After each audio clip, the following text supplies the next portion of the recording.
From the KATC Weatherland, here's Rob's forecast.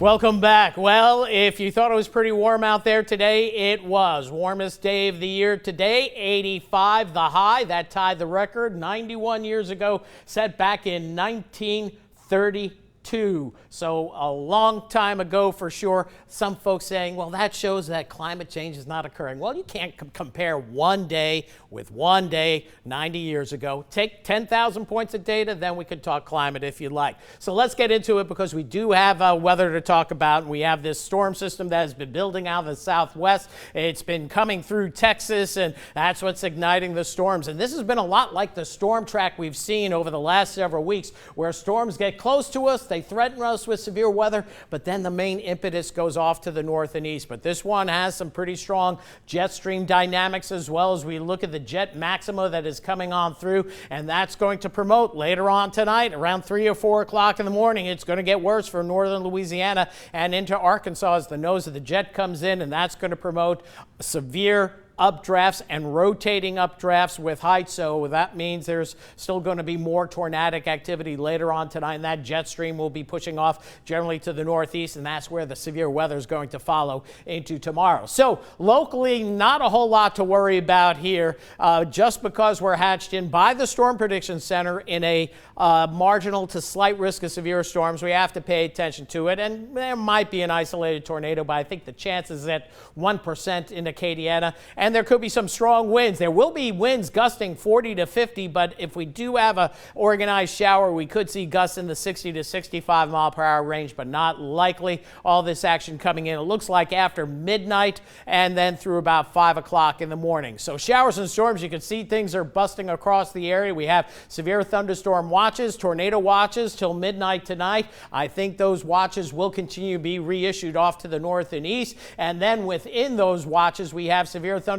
warnings in the areas outlined in white right here. You can see a ton of cloud to ground lightning, some very intense storms just west of the Lufkin area and pushing generally to the east, but also they're building to the northeast. And we get in real close here, and boy, these are intense storms here, more than likely producing 70 to 80 mile per hour winds near Huntsville up through Crockett, Texas, and then back to the south. This would interest us a little bit more. What's the action going on here? Well, we see a pretty good looking line here that's going to have some strong wind gusts and a little bit of a supercell trying to catch up with this. So we'll keep an eye on this. I don't think it's going to look that good here in Acadiana or that intense here in Acadiana as the storms move on through later on tonight. Now, as we take a look at the Doppler, not a whole lot showing up. This is ground clutter or something that is not radar indicated, just because if we put it in motion, I am not sure. But look right here, this is moving from the west to the east. So I'm not sure if this is a ground clutter thing or it could be birds, believe it or not. Sometimes we can pick that up as well. But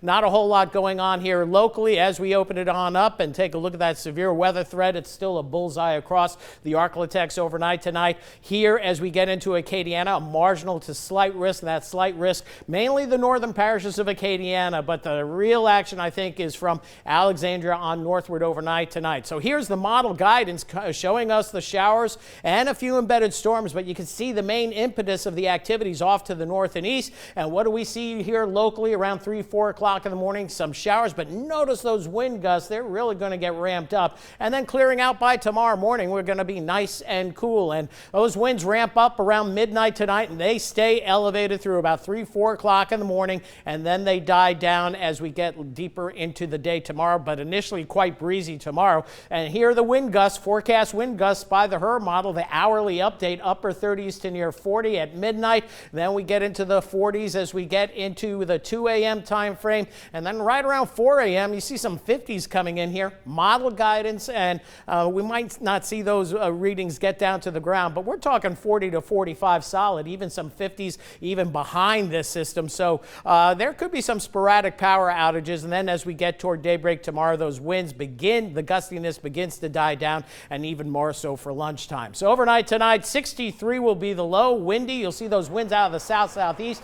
Then they shift to the southwest, and that's when we have our rain across the area, and those winds possibly gusting up to 50 in spots. And then by daybreak tomorrow, we clear out. Still windy early in the day. You'll hear that wind going and the wind chimes going as well. 74 the high, but those winds die down. And man, it's finally going to feel like spring out there with temperatures in the low to mid 70s and the birds chirping tomorrow afternoon.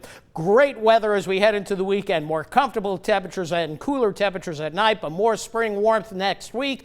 But a winter chill is expected to return for at least several days toward the end of next week and into the following weekend. And we may not be done with the 30s quite yet, but we do know this: spring or winter, it is crawfish season. Jim?